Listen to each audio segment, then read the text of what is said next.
Yep. Give me a nod when you're ready. Like fourth. Shooter's ready. Stand by.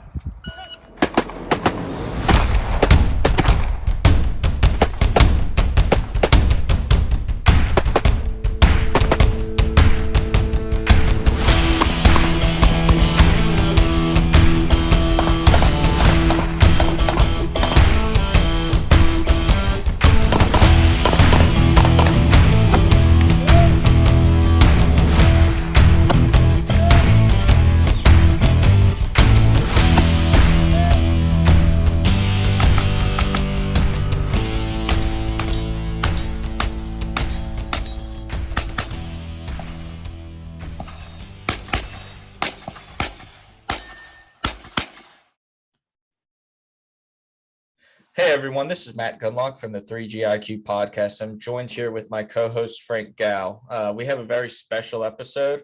We're going to be covering the Memorial 3-gun match. So we're going to be speaking to Eric Torres, the president. We're going to be speaking to Pat Ritzel. What's your position, Pat? Honorary Committee Firearms Specialist. Okay, we're going to be speaking to Austin Trockenbot, who's their operations officer. And then we're going to be speaking to Alex Goking because we also wanted to capture the competitor mindset going into a match like this. So when we first, I guess we'll first lead this off with, can everybody go around the table and kind of introduce who they are, the role that they play, and their background with 3-gun and Memorial 3-gun, and just kind of give us your background. Eric, if you could lead this off. Absolutely. Hey, everyone. I'm Eric, the president of the Memorial 3-Gun Foundation. Founded this in 2017-18 with our vice president, Bryce Lamlin.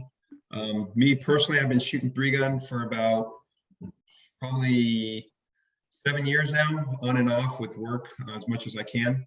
And been doing it ever since. I love the sport and turned the sport into obviously a passion of mine. And then with mixing that into helping Gold Star families, it's a win-win, and it's a very passionate drive that I love to do. Eric, if you could real quick, and if you're able, can you tell everybody what it is that you do for a living? Yeah, currently I'm in the military, working with the special operations community. Okay. Pat? Hey everybody, I'm Pat Ritzel. I'm the Memorial 3-Gun Honorary Committee Firearms Specialist. So basically, I'm responsible for everything firearms related for the honoree committee, so that the Gold Star family members, the families of the loved ones we honor on our stages every year. A little bit about my background: I'm retired from the military, did 14 years in special operations as a medic, and I've been in 3-gun for about 3 years. I participated in 19 as a competitor, volunteered in 20, and then came on the board for 21, 22, and currently. So, yep. Austin? Yeah, my name's Austin. I'm the director of operations for the foundation. So I do a little bit of revenue generation, and then I'm the liaison between the foundation and Zoo City, Griffin Group, Raven Advisory, everyone who helps put the match on for us. Alex? I've been in 3-gun for a couple of years in North Carolina, and my first year on the foundation. No, appreciate you coming on, Austin. Alex? Alex Goking, 7th COSC of the Marine Corps Shooting Team's 3-gun team. In other words, I do the admin work while competing. It's pretty rough. Matt, you know how that goes. Been doing 3-gun for about a year and a few months now, and was a competitor for the Memorial 3-gun match. Very cool. And thank you guys for taking the time to hop on this podcast and be interviewed. My first question, and Eric, you already hit on this a little bit. You founded Memorial 3-Gun in 2017. What was this mission statement? Has that changed throughout the years that it's been active? So our current mission statement is pretty much, we obviously have a whole paragraph, but it's all in that first sentence. So our mission is to remember, honor, and memorialize fallen special operations through the world of competitive shooting. That pretty much sums up our entire missions paragraph in that one sentence. We've stayed true to that since the day we began. Before we began, though, it was me and Bryce was putting on local comps for guys at work. I'm sure you can kind of relate to this, Matt. You guys, we were instructors at the time. Myself was, Bryce was a student, and you don't keep up on your skills, right? So, and we saw that. So, in order to get the other fellow instructors at least somewhat keeping up on their skills, we put on competitive shooting events, 3-gun events, and it just grew from there. Mike Duskin, I know we've said this before, he was definitely a drive of ours to begin this. When I was an instructor, I lost 3 buddies, 2 buddies actually in Jordan, along with Jimmy Moriarty in Jordan. So there's Kevin McEnroe and Matt Llewellyn. All 3 have been honorees of ours, and they passed away while I was an instructor. At the same time, I was attending the Mike Duskin match, and getting out of the fight, you know, it sucks. You're not with your brothers downrange. You're just sitting behind a podium feeling helpless. And seeing what the Duskin Stevens Foundation was doing with Mike, it kind of sparked that for me, and kind of it was kind of realization of I still can help my brothers in another way for the time being, and that's kind of what formed Memorial 3-Gun. I kind of want to ask this. Did you ever expect Memorial to grow as large as it did? You know, it's funny. People have been asking that, especially after the match, man. And no, like, I never, in my wildest dreams, thought we would be able to be where we're at now, specifically, but be as big as we're at. I never thought that. I thought in 10 years we'd be maybe raising 100,000, like maybe. And that was a 10-year goal of mine, and we crushed that in 3 years. So that alone just kind of shows where my mindset was as far as the foundation and how big I thought it could be. Like I never predicted or even forecasted this to where I had to. Our missions never changed, but our goals have changed. Obviously, every charity foundation you set, 3-year, 5-year, 10-year goals, and those have had to adjust drastically due to the rapid growth that we've had. Before, like I said, it was just raise $100,000 in 10 years. Get United States Army Special Operations Command USASOC involved in 10 years. And now, after 5 years, we're starting to see that come into fruition a little bit. The deputy commander of 1st Special Forces Command came out. General Baudet, retired, came out and spoke at the event. So those are it's starting to come into fruition. And and then we're also in the Army. I don't know if you saw it, the Army.mil, the Army internet or their webpage. Yep. And we were featured in that. So again, never thought this would happen. I thought it was just going to be, a couple guys, and then all of a sudden we realized, oh, we need help. And luckily we've had some outstanding board members, Austin, Pat, for example, on here with you today, to help get us to these positions. There's no way we could do it without these people, because there's so much that goes into this. And I know some of the guys have seen it now behind the curtains, and it's a lot. So this is going to kind of go to you, Eric, and Pat, if you have anything to add to, since you have the background with losing friends, families, stuff like that. But and I can relate to this question as well, because I have my own thought process behind it. But where do you guys see that the service falls short in their support to Gold Star families, and how does the foundation cover these shortfalls? So right off the bat, Matt, so I've noticed personally, being involved in all the memorializing of these soldiers, the military side of it, just seeing how they honor these guys, it's very military, which nothing wrong with that. Like, there's nothing, and the family attends, and they don't get to really speak how they feel, or how these people, these soldiers, these men, women, like, again, I say it, husband, fathers, how they were. And I think that's definitely not a shortcoming that the military does, but there's a whole nother side that the civilian side doesn't see. When a soldier dies, they see their military picture. They see a soldier defending their rights, but no, there's so much more than that. Like, there were people too. They love fishing. They have daughters. So, what I mean? And that's what I want the competitors to see. I want them to see the military, yes, but I want them to see them as human beings.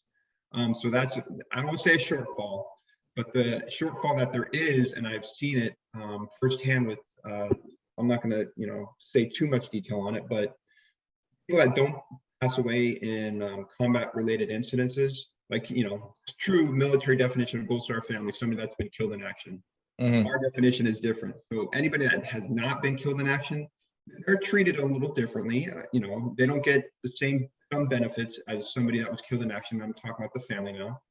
So that's where we try coming in to try helping that burden a little bit, financially, creating memories that they possibly couldn't create themselves by, for example, Disney World, sending the family to Disney World. We're looking at other options, maybe like Jamaica or something that just something Special, pardon me? something special. Yeah, exactly. And those are where, again, I want to say shortfall because the military does a great job as far as taking care of what they can, these families, but it's just going above and beyond for these families that they're well deserved. Well, one of the things that I notice is like in the military, when you lose somebody, when you lose like for me and you, when we lose a friend that was killed in action or, that wasn't killed in action, somebody dies that you're aware of, it's the people that carry on the name. The military forgets about them. And I'll kind of bring a quick short story into it. I had a really good friend, Larry Philippon. He was killed in 2005. When we got back from Iraq, they had a big memorial service. And not to get into too specific details, but the company commander was the one who actually, our company commander was the one who actually bought the plane ticket for the family to come out to that memorial service. It wasn't the commander or anything like that. And like I said, I'm not getting into specifics, but they didn't get to speak at it. They just saw the memorial that we did for Larry. And then it was kind of like off to your own winds. Now, because we were friends with the family at that point, like we took them out to dinner and it was like everybody from the platoon. And, it's been up to us, to keep the memory alive. And I talk to Larry's parents all the time. And, they called me and messaged me whenever I retired. They, whenever it's the anniversary, whenever he passed away, we're sending each other messages. We're keeping his memory alive. And the military doesn't do that. I hate to say it, but we are a very large organization. And it was like, it's always going to churn and it's never going to remember everybody who gave back before. You have your heroes, your legacy guys, your John Bassalones who paid the ultimate sacrifice, and nothing against them. Like they did great things, but the regular guy, the guy who was killed in action, who nobody remembers, who doesn't have the accolades, their memory isn't kept around. And 100%, man. And I think this is an amazing way to keep that person's memory alive. And I just got a put that in strong context. caveat for that. I'm sorry about that. No, go. Yeah, with what Eric said, like when you look on our website, if you've attended the matches, like every stage has the banner for that dedicated honoree for that year. And we do a really good job and we're getting better and better and improving and making leaps and bounds every year. It'll usually have either, on honoree side, dealing with these families, we ask, hey, if you want to send a cool guy photo, anything besides that typical in your dress uniform in front of the flag picture, like, and then on these posters, these bios we have, it's something from the family, more than just, name, rank, service number, and their dates of life. It's anybody that's been out there when I bring the honorees to that said stage is the Ghost Squad, the ROs, the competitors, they get to interact with our match and truly find out who it is.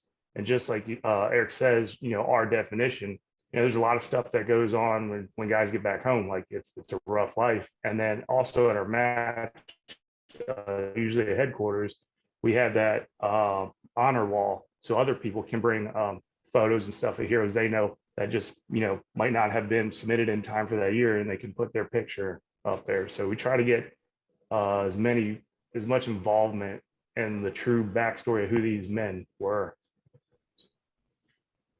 Wonderfully said. Alex, next question's for you. Was this your first time shooting Memorial 3-gun? No, it was not. This is my second time doing it. I did the one last year when I first got on the team, and yeah, like the match was second time, loved it. Freaking would do it again. Okay, yeah, we'll get some of the match specifics, but did you interact with any of the families that were there? And then what was your impression of what the foundation is doing to support those families? Like, I think I was able to interact with one family. I believe it was Staff Sergeant Borders' family on stage 2. Well, there was some attrition to our squad, so I was going back and forth. But I took some time to like shake hands with the family and said hi, kind of introduced myself. Just to make sure they know that freaking yeah, we're shooting, but like we're not the stars here. We're not the star of the show. And your other question was freaking what was your other question? Just what's your impression of like the support tendered to those families? So this is like straight up like no lie, like I still haven't seen anything like it before. Like at the end, especially during the memorial ceremony, like I've never seen anything. I don't think I mean, I'm pretty sure there are events out there, but I mean, this is a 3-gun match, so this is the event that I'm most likely to go to. But I still remember last year's where like listening to the families get a good amount of time to talk during the memorial ceremony at the end, and they like share their lives, and it's like time is suspended for that moment, and you're just listening to them kind of like recount the life of their service member. And it's pretty wild. Like I said, like I mean, it's beyond anything I've ever seen before. So they do one hell of a job to like really be there for these Gold Star families. So it's a little wild. I remember my first match last year. I was like, whoa, what is going on right now? This is intense, like in the best way possible. I'll kind of add into it because I did shoot last year's, and like, so I met last year, I think I met about 3 or 4 of the families, and the family that really stuck out to me the most was the Keegan Baker's family. And they so I draw a lot of comparisons from my life and what I've seen with families and to like their family as well. So like I mentioned Larry Philippon, my friend who passed away. Even though their son passed away, they became one of the strongest families I have ever met in my life. They did a Larry Philippon memorial fund for him and had a scholarship and would award money every single year. And you have the Keegan Bacon Memorial Fund, so just drawing those similarities and from my limited interaction with them and just kind of watching over time, because like I follow them on Instagram and Facebook and all that, and they are doing very much the same. They are, from my perspective, from the outside looking in, they like these families, they went through tragedy and they became stronger through that tragedy and have banded together and do good things in this world. And it's just this very emotional experience to go through. It's pretty amazing and pretty wild. Even through the tragedy, good comes out of it.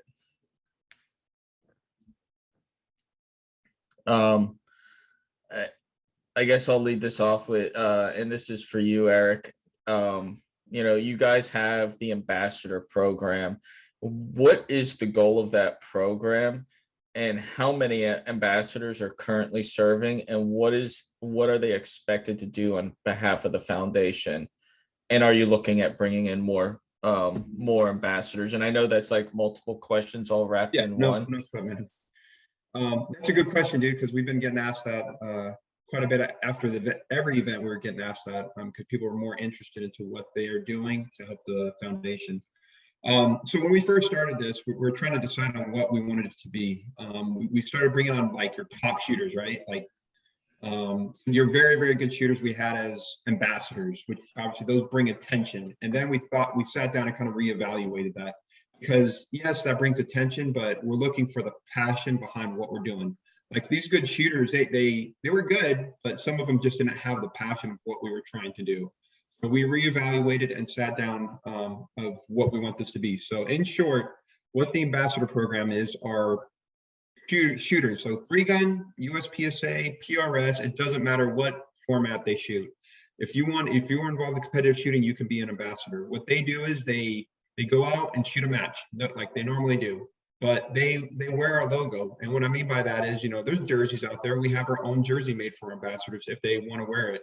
If they don't, and some have their own jersey, their own jersey that they have, they can put our logo on there. And that's not for everyone. Not everybody can do that. And what that does, it's a talking piece pretty much. Some competitors see that, they may ask, what is Memorial 3-Gun? Oh, I've seen that. Well, can you tell me about it a little more? And they're just representing the foundation in the community to help spread the awareness of what we're trying to do. So our goal at every match is to see our logo somewhere, no matter if it's USPSA, PRS, every single match. Because yes, we want it to be as popular as we can be, but again, it's driving that attention, which drives the people to our match, which shows the support for the families. So that's the bigger picture. And what you do, if you wanted to become ambassador, you could go on our website, and we have an application you can fill out, and it goes to our director of public relations, Chad Swartout, and he reviews it. He sent it to me and Bryce also, and we see if you're a good fit for what we're trying to do. For the most part, if you're a good person, if you're consistently shooting and you have a good social media presence, you can be an ambassador. And we just ask these ambassadors to tag us on all their posts when it comes to competitive shooting, add us in it, wear some type of logo when you're shooting a match, and that's pretty much it, and be supportive of what we're doing. And we currently, I want to say we have around 30 ambassadors currently all across the United States, from North Carolina all the way to Texas. We're trying to get our reach out to more west, to California if we can. But up in Minnesota, obviously, Wisconsin, all the way down to Florida. So we're spreading throughout the United States. And again, doesn't matter if you're a new shooter, doesn't matter if you're a professional shooter, we're looking for people that are passionate as we are in what we're trying to do for these families and the sport in general. And you're a good person, because we do ask for your Instagram and your Facebook handle, so we kind of check out your page, make sure that it reflects our values and morals of what we're about. So, And we've gone international too. we do have a Canadian, that is right. Yeah, very cool. Thanks for filling us in on that. So this is a question, and we'll hit everyone on this one, but this was the 5th annual Memorial 3-Gun. What were some of your guys' emotions going into it? Eric, we'll start with you. Some emotions. So this was definitely one of my busier years that I've had for an event, so I really didn't get time to reflect on it. But I showed up the day prior to registration open, and it was just showing up. It kind of rejuvenates me personally. What I mean by that is, like, being away from where the attention is as far as North Carolina, and being the president, you deal with a lot of negativity, like putting out fires. But being there and seeing the support, it just rejuvenates you. And I was so pumped, man. Like, I was so pumped to do this once again, be honored to do it again. And then just seeing the tents going up, the signs, the professionalism that we tried to bring to this match, I was just pumped. And then for our on Thursday, the families fly in, and we have a formal welcome brief per se for them. So our whole board gets up there, and all the families are in the room. And this is our first time we talk to the families as a foundation. And right there, that's when it hits home. Like, I'm humbled to be around them. I'm honored to do this for them, and it brings me back to why we do this every single time when I'm there seeing those families. And I was excited, nervous, all in one, if that's possible. I'm sure we felt that many times. Just nervous to make sure that we're doing the families justice, doing the honorees justice. And then at the same time, we don't talk about the match as much now, because again, we try to make it about the families. But I was nervous that we were putting on a good match for the shooters. I was nervous that, it was what they were deserved by giving up their time, paying the money. We all know how much it is to travel and pay these major match fees. Which I was just nervous, man, because at the end of every match, there's always there's some negativity, but you just hope to do everybody justice that they want to return and honor these families, and they have a great time while doing it. So I'll pass off to Austin, if that's okay. Yeah, I just want to interject real quick. We interviewed Donna Eberly for the Duskin 3-Gun match, and she said something along the similar lines. She said, there's a lot of stress leading up to the event, but on the day of, she wishes like every day could be Duskin Day, because it's just, you're seeing everything come together. It's some really good values, good people coming together. So yeah, really sounds like it was a good event. But Austin, over to you. Yeah, getting out there the week prior and kind of helping Jason had been out there for months prior, putting the match on the ground. But you have the whole buildup of getting good stages out and getting good targets out for shooters. And it's really just getting to Sunday and meeting the families. For the 5th annual this year, it hit me at actually the Duskin Stevens holds a beef and beer fundraiser right down the road from my house. And Stephen Cribben's father was there. And so we had our tent set up, and then he came up and introduced himself. So Mr. Cribben, my son is one of the honorees this year, and so it kind of hit me early on the weight of this year's match. So it was really cool to see it all come together. But it really for the 5th annual is huge to have a great day on Sunday. For sure. Pat, we'll go with you next. For me personally, it's kind of like showing up to the match. It's like getting ready to play the Super Bowl, honestly. It's the culmination, especially with the honoree committees working directly with these families. We do so much backside work, getting to know the families, getting them prepped, as well as getting the information pushed out to the rest of the foundation so we can push it out to the public. But for me, it's just the culmination, like my other two, my director, TJ Thomas, and then Annette on the honoree committee. They do a lot of the backside with the families. And then at the match, it's go time for me, dealing with the firearms and RO and safety in the families. And we all know not everybody has shooting experience. Not everybody has the same views on firearms. And for me, honestly, it's nerve wracking. It's mentally, physically exhausting, emotionally exhausting. But for me, honestly, and I know it goes on to a further question down the line, but to these families, when they shoot their stages, it's an emotional roller coaster. But the thing is, when they all get finished, like I would say 99.9% of my families, just the look of pure joy on their face and all the apprehensions they had prior to the match to whenever they're done shooting their loved one stage or side stages. That's what does it for me. Like, we're all volunteer. It's tiring, but at the end of the day, that's all the thanks, payment, anything I could ever ask for. So, I mean, it's crazy emotionally, like I said, all three, mentally, emotionally, physically, and but it's worth it. That's why I do it every year. And then I'd say everybody on the foundation, board wise, has a full-time job. I'm probably the only slacker, but that's like my go time, on average, four days straight every year. Yeah, for sure. And we do want to bring the question up about the families, but I wanted to get Alex's opinion first. From a competitor standpoint, what were some of the emotions going into the event? And then just give us a quick rundown of how the stages were executed and how that was as a competitor. So coming in, like, I know it's in the 3-gun world, it's hard to really determine, but for a lot of us, I think we treat Memorial as kind of like the nationals of like 3-gun from the matches that we can go to and we can get out to. The level of participation, just the quality of the match is like at a level where you're coming into something good. Like it's going to be a solid product. Without like getting too deep into the weeds, because I think a lot of people here know me as I can get pretty nerdy when it comes to stage design, but like I'm not gonna freaking burden Eric and Austin with all that stuff. But I like stages that make you think. I like stages that like you're maxing out your 5-minute walkthrough so you can because you always find something better. But most importantly, like when people say options, right? Options are you're giving the shooter a lot of freedom to figure out how they want to attack a stage based off of their strengths and weaknesses.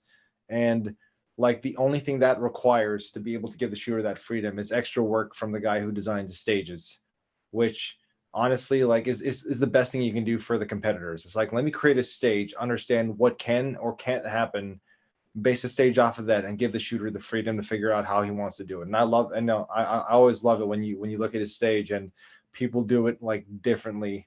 Like people have like all these crazy stage plans, and it almost comes full circle when you're like, I'm gonna do the simplest stage plan that I have in my head right now, and that usually turns out to be the fastest. And it's fun because it's a nice little like a mental exercise, and it's also a good way to like figure out like who you are. And in the end, like in an evaluation standpoint, it's like it's a good way to figure out what kind of shooter you are when your mind is bogged down by like, okay, cool, freaking, I'm gonna do all this and stuff. I got to pay attention to that. So the true shooter in you like comes out like, okay, cool, you screwed up your stage plan and then you end up shooting real crappy. Well, that is who you are. I am sorry, but that is you as a shooter, and it's always wonderful. I'm not saying that I wasn't guilty of that. There were several times that I was like, oh yes, there is wind, as my hair is blowing tremendously hard while I'm freaking going to war with like a 300-yard piece of steel. So stages were fantastic. I loved them. Definitely expected it out of this match and was not disappointed. Fantastic product. Yeah, I want to get over to Austin since he helped make some of the stages, but did you have a favorite stage that stood out, Alex? So you always have to draw a line between your favorite stage and the stage you did the best on. You can talk which about both. sometimes Go for it. I'll talk about both. Okay. There was I'll narrow it down to one stage. It was that one stage where there was like a little like symmetrical rooftop in the middle of the stage, and there was a bunch of distance steel, and there was like some targets off to the right, and there was a star on the left. It was a pretty complex stage, and that's where I thought of like, all right, I see. I've figured out everything that you could do on the stage. I'm gonna pick the simplest way to attack this. Shoot this with pistol, dump pistol, grab shotgun, run backwards, reload, shoot shotgun, dump shotgun, grab rifle, and clean everything out. Like even I saw dudes who were like, man, they're trying to find the best position on the rooftop to shoot everything from. And I'm not that experienced, but I understand enough to where multiple deliberate positions is better than trying to figure out like how to really get stable from one position and shoot everything. I was like, hit this, hit that, freaking sidestep to the left, drop into a reverse kneel, hit targets, stand up again, shoot. And I was pretty pleased with my time. Did I have makeups? Yes, but a lot less than the other stages. So that was my favorite. I forgot what number that was, but it was the one. I think it was 7. was that 7? I think it was 7. Oh yeah, 7. Yeah, I like that. So one of the rare occasions where my favorite stage was also the one I did somewhat okay. Nice. Austin, you helped create some of the stages. Anything else to add? My favorite thing is listening to shooters talk about their favorite stage when you're with all 10 and then hear guys break down what their favorite was. I think the preacher stage is always cool. I think just shooting that little stick and seeing the door swing open is just a cool thing for shooters. So I think that was my favorite to watch. And it's just fun to hear guys break down their favorites. Awesome. Pat, you already talked about this a little bit, but past couple of years, you've been the one escorting the families around, and you've already touched on some of those emotions and some of the interactions. But can you just give us a little more about the experience that you've had escorting families around during the match? Yeah. So besides escorting, the real nuts and bolts of what I do is I'm responsible. So we have a ghost squad set up. So like on our schedule, it's highlighted yellow. It's a ghost squad. So we have some you guys shooting first because they shoot fast and furious, and then they get out of the way and they help me and some of my volunteers. I escort the Gold Star family. That's their dedicated stage. It's my responsibility to get them kitted up, to give instruction, safety, all that jazz for that specific stage. As soon as they're done, put up the tailgate of my truck and run to the next stage. And then I meet the escort with that family. I usually always go up, tell the ROs like, hey, so-and-so's family is here. And then, they do the bio, and then we give the families a chance to give us any insider information or, what they'd like us to know. And then they get their walkthrough. Crazy thing, like I said, especially, my former job as a medic, bittersweet retiring because I can't do my job. But now that I'm outside, one of the biggest things is just like Eric said, us having a shooting for passion for shooting. If I'm not the one pulling the trigger, I love coaching, mentoring, instructing, helping people become better shooters, or at least pointing them in the better direction if I'm not it. But emotionally, like I said, it's shooters of all skill levels with these families. And watching them shoot, like I've had families where Like last year, I had a mother of one of our honorees. She's like, I just want to shoot your rifle. I don't care if I hit a target. And I was like, no, I'm going to walk you in on 3 targets. And she hit a 400-yard target with a rifle. You know, I've seen some competitors get crushed by that. And she did it. And she was just like, I'm a little tired now. I'm like, hey, you're not held by anything crazy. If you're done, put it on safe and let it hang, and I'll come safe and clear it. And just the fact that I could be a part of providing that joy on behalf of the foundation, me, it's personally fulfilling. And everybody thinks, everybody here has probably been to a memorial. Everybody's like, oh, it's a somber event, you know, all the negative emotions. For these families, it's like everybody's in different stages of grief. But when they come to the event, there's a little bit of sadness, like very little, but there's so much happiness and joy. And, you know, people outside the shooting community don't realize how therapeutic sometimes shooting can be. And that's been a common feedback from all of our families. They're like, we didn't know what shooting was. We didn't know what 3-gun was specifically. We did it. We watched some of the pros do it. We didn't know some people were even pros. And just everybody is here for their loved ones. And this is why we do what we do for the match. And this is where it's going. And then you get to see that, like how many foundations you see where your actual donation or whatever have you, where it actually goes. You know, we get to see that firsthand. And it's just a crazy roller coaster of emotions. And my biggest thing is just seeing the joy and happiness. And these families know that everybody at this match is here for them. That's great. Thank you for that. No problem. Hey, Alex. So I want to get your competitor's perspective, and what makes this match special. What is the importance of service team representation from all branches? And do you feel that the balance between tribute and competition was done well? Well, that's a fantastic question. So service teams, like, to put it simply, like, you know, if you're on an action team, like on part of like a service, this is your guys. Like, these are your guys. These are your dudes. These are your gals. This is where, you know, like, everything kind of like comes together, and like it's a place where we need to be. I believe we need to be present. Like, we're here, like, not just represent, but like we are, our participation is a symbol in itself, because like and I saw all the teams out there, saw the representatives from the Navy team, freaking Air Force, the NGMTC, the guard guys were there, AMU obviously. We took a little family photo afterwards. I forced it. I felt like a mom, but you know, someone's got to do it. But it's, I mean, that, like, I mean, if you kind of peel the, you know, the skin on the onion a little bit, like, all the service teams at the very, you know, in the end, like, directly or indirectly serves the dude on the ground shooting and getting shot at, right? The AMU recruits in order to have those guys to support and or be those guys. Like the Navy and the Air Force guys are you know, same thing as, like, I'm assuming it's like a recruiting tool. At the same time, like, they are moving to a point where they can start training people. And the guard guys, obviously, they're from the NGMTC. That is their job. And on the Marine Corps shooting team, like, in the very end, our purpose is to serve.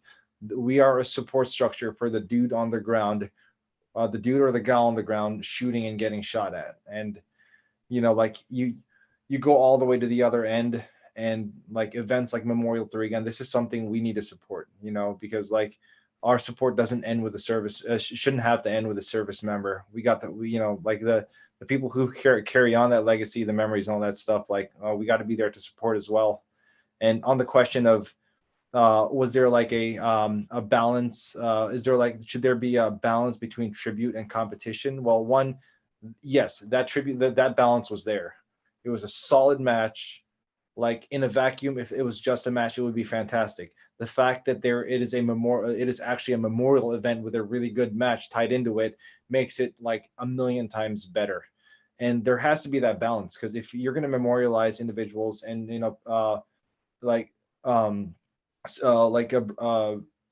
on a good show and put on a good show of support for the Gold Star families, you can't present a half-ass product. Like, you can't just, like, okay, cool, freaking, we're at a, you know, like, not saying this is a thing, but for the sake of argument, okay, cool. We're gonna, we have a bunch of Gold Star families. We will shoot a bunch of targets from a box, dump a gun, shoot a bunch of targets from the same box. It's like, no, this is a full-on event. This is something where we get to showcase ability. This is where we get people to want to come because winning here means something, and it's good for the families to see it. And I saw on one of the stages, like on multiple stages, you see the families watching the competitor just completely wowed, like, whoa, freaking, that is so cool. And you have the ROs telling them like, okay, this is what this target is for, this is what this target does, and they're just like, wow, that is amazing.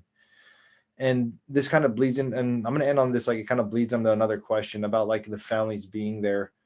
Like I saw it, just a snapshot in my head of like one of the families, like at the stage I was at, looking at the billboard that has like their service member on it.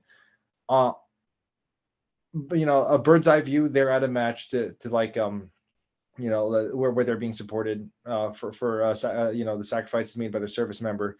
But if I looked at one of the service members like eyes for a split second, looked at it, and them standing right there in front of the billboard was an important, I guess, I don't know if cornerstone's the right word, but them standing there in front of the billboard, seeing that was an important event in their life. Just that small act, like not even including the actual memorial, like them being there, standing there, seeing a pic of their kid and a bunch of people freaking shooting a stage dedicated to him or her. Like it was a significant event, and it's an important one to happen as well. Well, it's a little redundant, but you know what I mean? Like these are the things that I saw at the match. So, and I think that's freaking solid.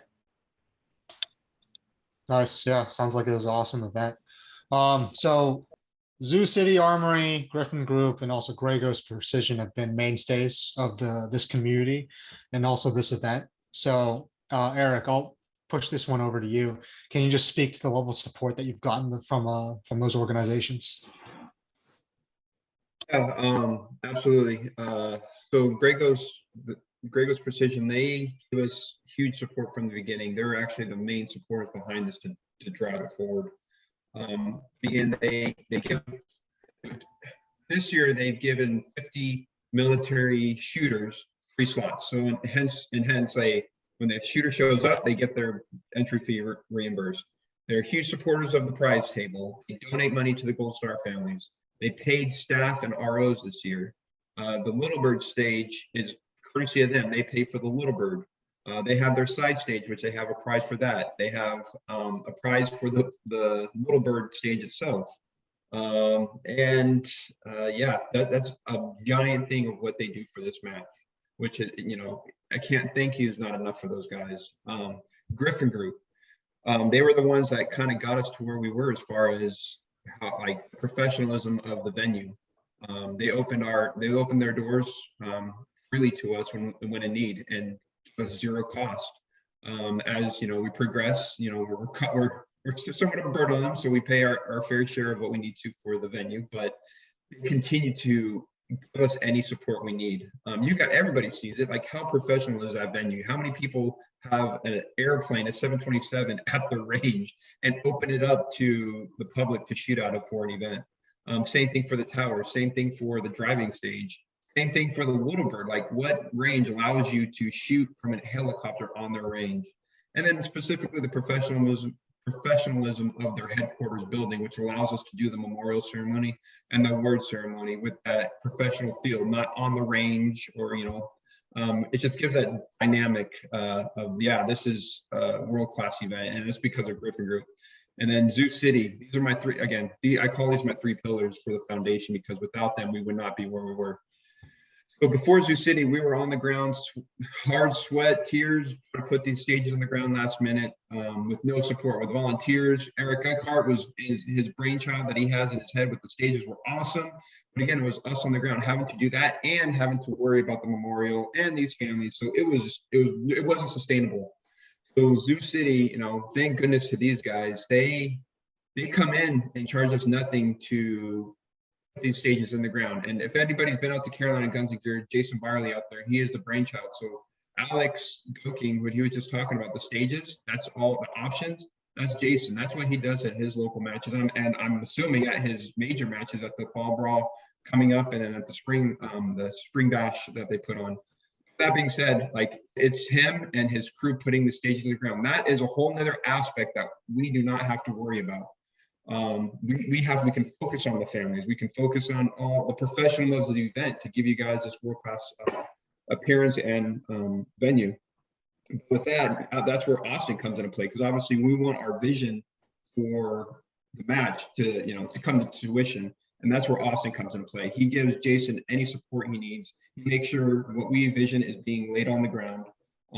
But again, Zoo City is just huge with the design and the support they give us.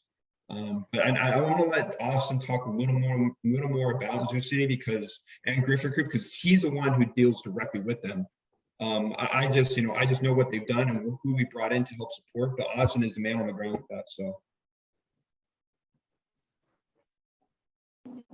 Yeah, Zoo City and Three Gun have kind of become synonymous. We're super fortunate, if you live in North Carolina, to have Jason's Local as your local match, and get to shoot that every month. But I mean, those guys, him and Griffin Group and Jason's guys from Zoo City are on the ground. I mean, months before the match, walking the grounds, they're looking at where stages can go and how to set these things up, and putting a ton of time in so far in advance, where we're still worried about just the logistics of the match and putting it on. They're already looking at stages, getting stage set on the ground and getting targets put out for everybody to shoot. But there's not enough good things you can say about Jason and Zoo City and Griffin Group and everything they do to support our match from their end.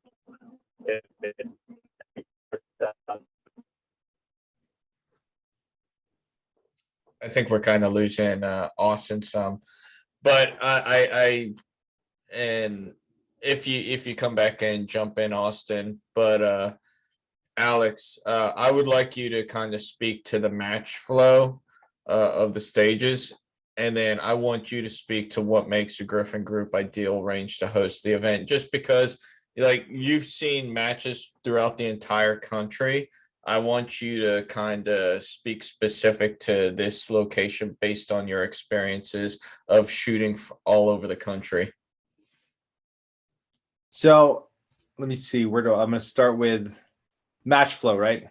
So there were the hardest part about having steel at distance is it's really hard to predict how long it would take for a shooter to finish it off. Let's be real, you've seen me shoot distance my first season, and you're probably thinking, oh, this guy sucks, or something like that. But you weren't that bad. Yeah, freaking there's still lots of shells somewhere in wherever, all the matches I've blessed the soil with my shells at every range. But even with that going on, we were still flowing through. The ROs and the match directors came up with really quick solutions. Okay, cool. Let's see how how much daylight we can use. But in the end, on the very last day of the match, nobody was necessarily we weren't chasing daylight. The memorial, the ceremony still happened timely. Everyone still got to shoot friggin' their stages. But it's that's a very difficult thing to do in Three Gun, just because of the number of factors you have to deal with. And I thought it was great.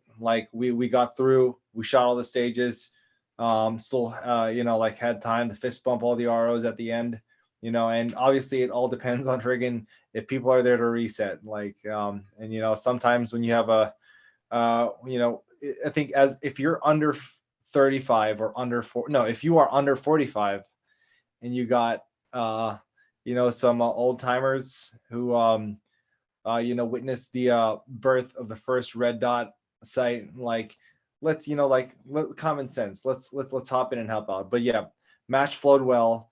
We ended up at the match just chilling, straight vibing, in the words of my Gen Z teammates. It was a great time. It's not just a match, it was an experience. Hell of a time. Are you saying I'm still a young man there, Alex? How old are you? 39. What's your MOS? 0369. You're at least 65 right now. You're at least 65. I feel it.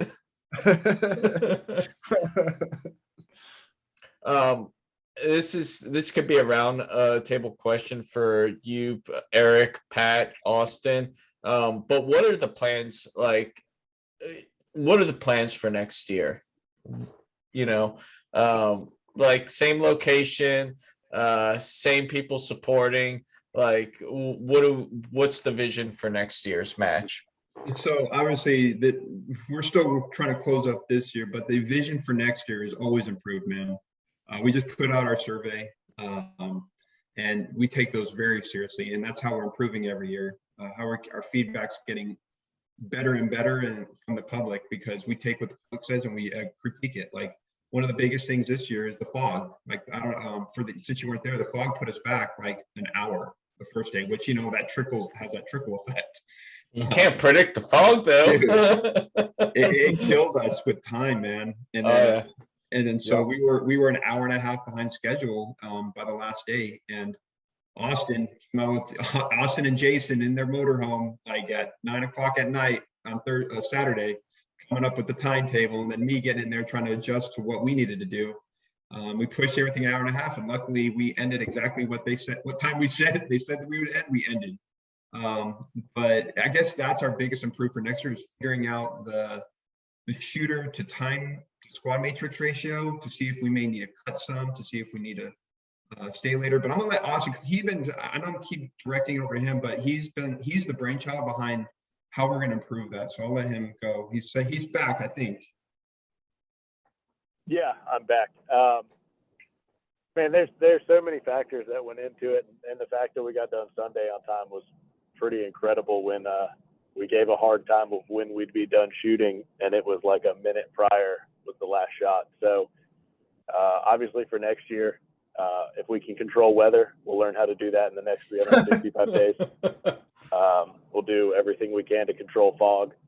But for what we had for Friday and Saturday for lagging behind and to make it up on Sunday, was really a testament to a lot of brain power that everybody was running out of towards the end of the week, and shooters really moving to reset. But every year just improve and make the match bigger, better, and grow on what we did this year.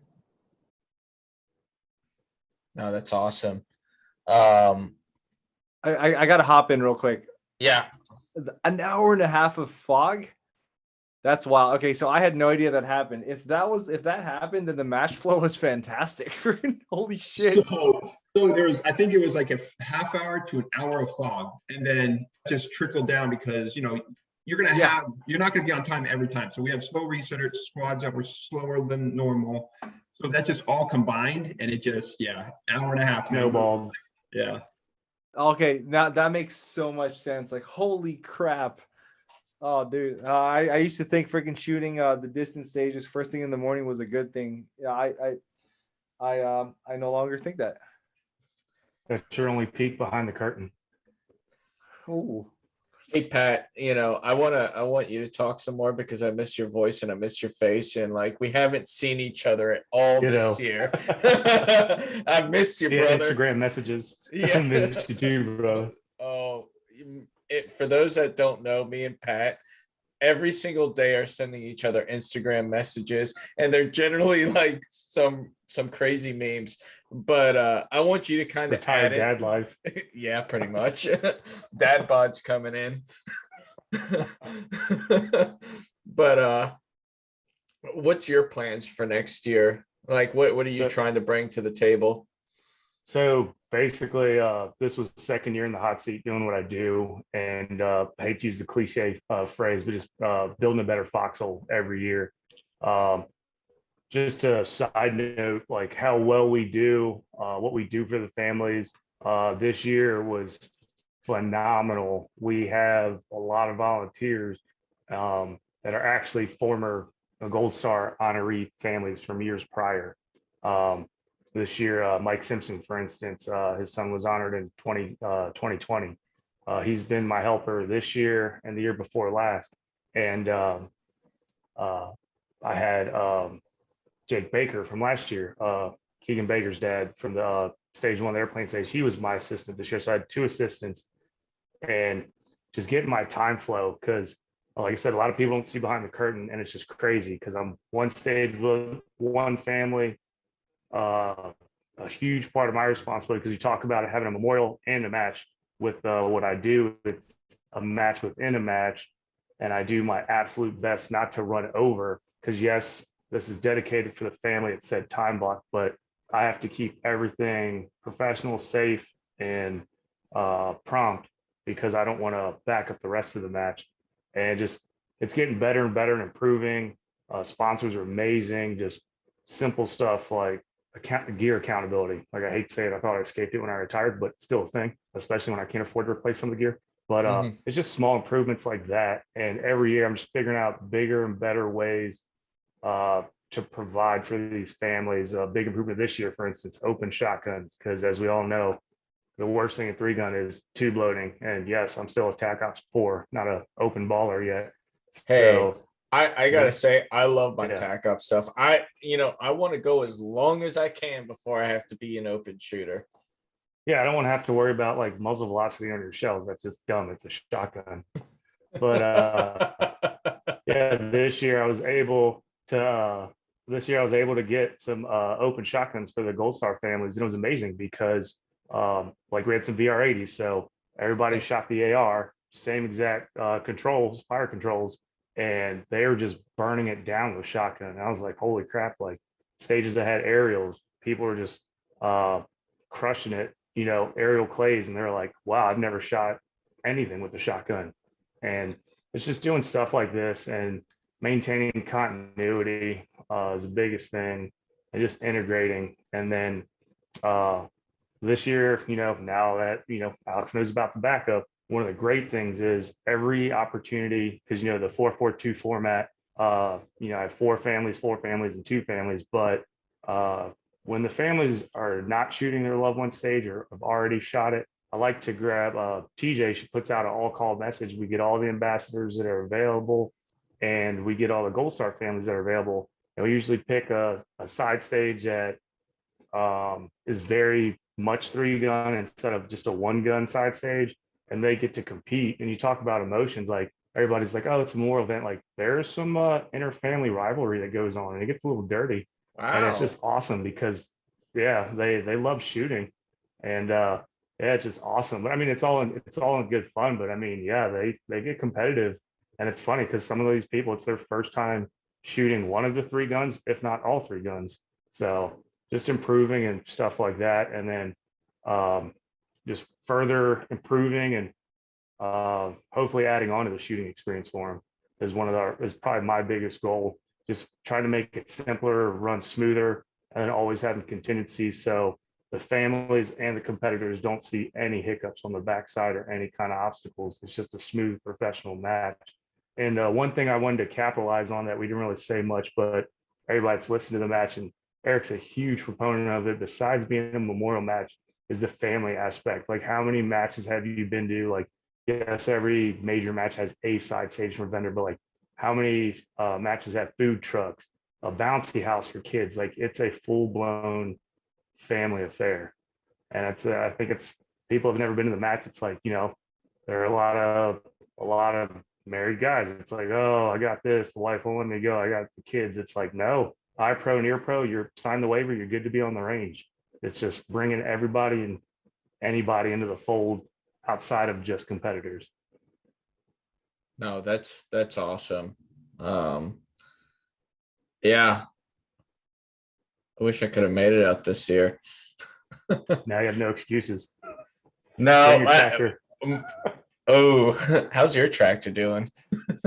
It's running. It's about time. No, this year. So like the reason why I didn't go this year is like literally the day after Memorial 3-gun ended, I started a new job. So like literally in the office, like 9 o'clock in the morning, new job. And I've been on the job now for 2 weeks. Tomorrow luckily it's close to home. I'm going to a week-long firearms instructor course, because yeah, I guess I need another one of those in my life.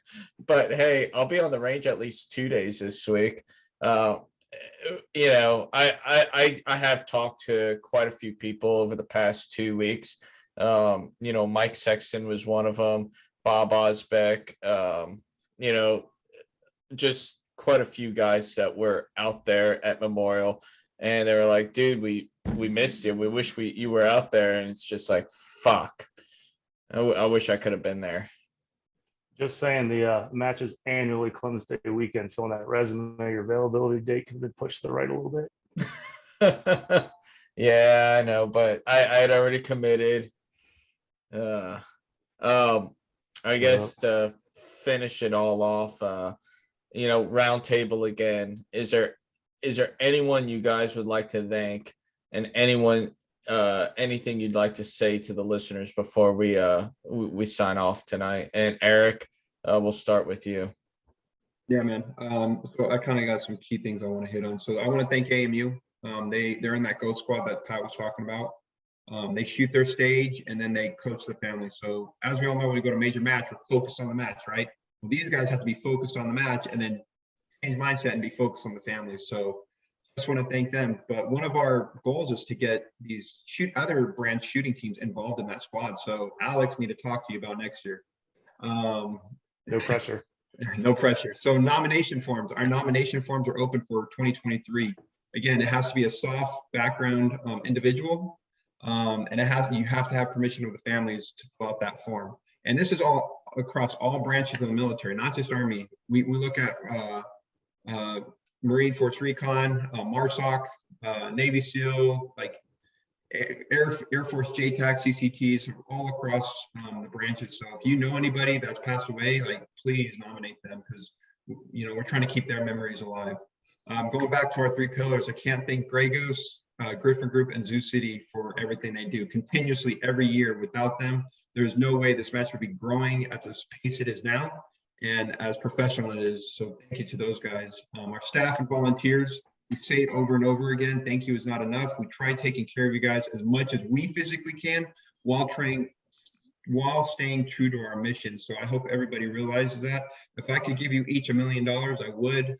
If I could give you the world, I would, but we have to stay true to our mission, and I can't thank you guys enough. Varric and Luke, I'm going to butcher their last name, BC. Yeah, Varric's the shooter, the DB shooter, Luke's his dad. And Joy, I can't thank her enough, the mom. They shot the match, but they came out a week prior and helped set up. And the day after, they stayed and cleaned up the entire day with us. And he was a competitor. And his dad, they're raising that kid right, because he made signs for the families each too. So he went above and beyond every year for these families and the match. So I can't thank them enough. Our Gold Star families that volunteered, specifically the Baker family, you mentioned them, Mac. They came back out and volunteered. Oh wow! They worked. They were being workhorses, man. We were putting them to work. They were lifting stuff, putting stuff into the ground, and stayed after the match again and helped tear down. So can't thank them enough. Chris over at Blazon, he brought his kids out to help witness what we're doing. He does it every year. He came out, witnessed what we're doing, and stayed Monday to help tear down. So again, can't thank those guys enough. Our board, I say it over and over, and I really hope the listeners hear this. We are all volunteer. Like everything that we do, we come out of pocket for a lot of stuff. We don't get paid to do this. We take time out our schedule to do this. And again, it's not about us. We're not making this about us, but I just want the public to know, like we're volunteers just as all these other people volunteering too. And I can't thank my board enough for the time they put aside and the selfless service they give to these families and this foundation. So Austin, Pat, you guys are on here. I say it over and over. I really hope you guys feel appreciated. And I can't thank you guys enough for what you guys do year after year, man. And lastly, our Gold Star families, man. Like we would not be able to do this if they didn't give us the permission to honor their loved ones. And it's a leap of faith. And I say this to the families when we in that welcome brief. They have no idea what 3-gun is. Most of the time, they've never even heard of our foundation. And we ask them, we announce this, but we can't afford to pay for their travel. So it's a leap of faith on their end to come out, put money and pay to come travel to this event for the weekend. Yes, we donate at the end of the month, at the end of the event, a donation check, which, graciously, because of the competitors and the donors, we're able to give 10 grand each. But still, beforehand though, it's a leap of faith. They don't know what they're getting into. They don't know who we're about, what we're about. So I can't thank those family enough to putting the trust in us to allow us to do this every year. But yeah, thank you to everybody for your support, continued support. We're trying to get better. We're doing what we can. But again, trying to give you a great match while at the same time honoring these fallen special operations soldiers, the well-deserved respect they deserve. So thank you. Before I send it over to Pat, I wanted to make two mentions. To one, all my Marine listeners, if you know anybody in recon, force recon, MARSOC, and to kind of go off of what Eric said, nominations are up for next year. Like, I know from talking to these guys, like, there's been a lack of participation in nominations, I guess you could say, from the Marine side. So let's make that wrong or right and get some kind of support out to these families on MARSOC and Recon, Force Recon, for the Gold Star families. And then I just want to make a special mention, because I know Chris Donahue has been in the hospital over the past week.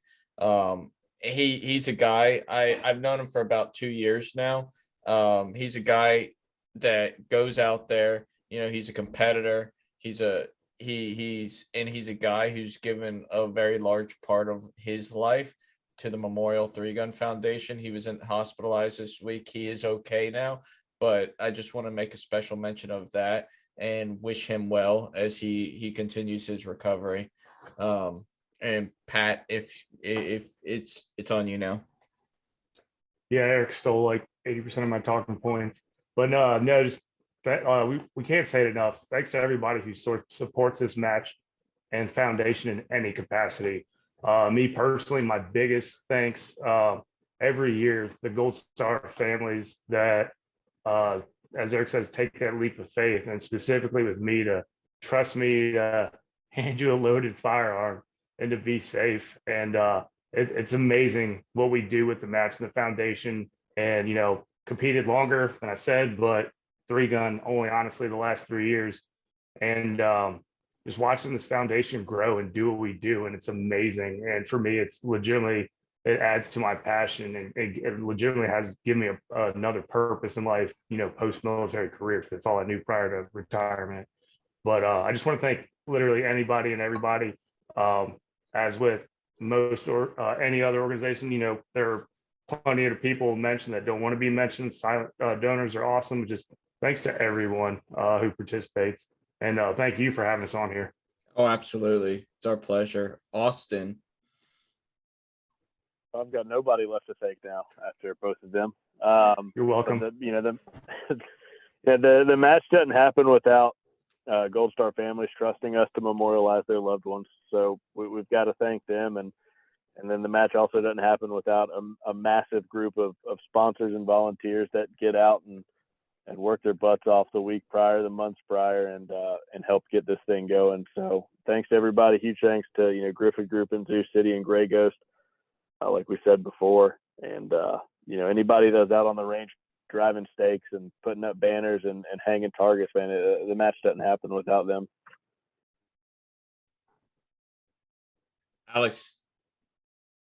Hey, I'm gonna thank you guys, like Memorial 3-Gun, like we already discussed, like the stuff you guys do for the Gold Star families is just like next level. The this year, that lady who did that poem, like, I'll be honest, freaking, I was standing off to the side, freaking felt like I got freaking like a saber stabbed right through me, man. I was just like, shit. And yeah, like, if I could get a copy of that, that'd be wild. But I think, on top of that, I think one thing I don't think we even discussed is, like, for the active duty guys, just like standing around, it's grounding.